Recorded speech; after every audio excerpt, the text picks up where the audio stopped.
Hello সুস্থ মানুষজন। আজ ছিল ইন্ডিপেন্ডেন্স ডে, মানে 12টার আগে ছিল। এখন অলরেডি 16 তারিখ পড়ে গেছে।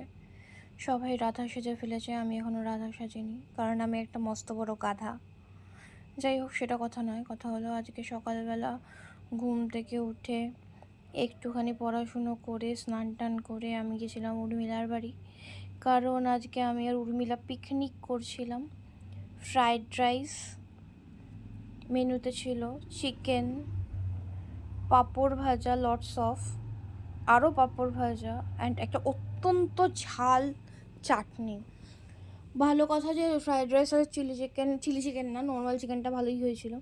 তারপর আমরা দুজনে মিলে একটু লাড্ডু চিয়ার্স করে খেলাম। ছোটোবেলায় স্কুলে জিলিপি দিত, এখন লাড্ডু। পরীক্ষার খাতায় যেন লাড্ডুটা না খাই, এটাই ভাবছি। তারপর আমি একটু শিকাঞ্জি খেলাম। তারপর দুজন মিলে চুকলিবাজি করছিলাম। এই চুকলিবাজিটাই আমায় বাঁচিয়ে রেখেছে। তারপর ওর গয়নাগাটিগুলো নিয়ে ঘাঁটছিলাম, কারণ ঘাঁটাঘাঁটি করতে আমার খুব ভালো লাগে। তারপর আবার একটা লাড্ডু খেলাম। তারপরে আবার একটা লাড্ডু খেয়ে, মানে টোটাল 3টে লাড্ডু খেয়ে বাড়ি চলে এলাম। বাস।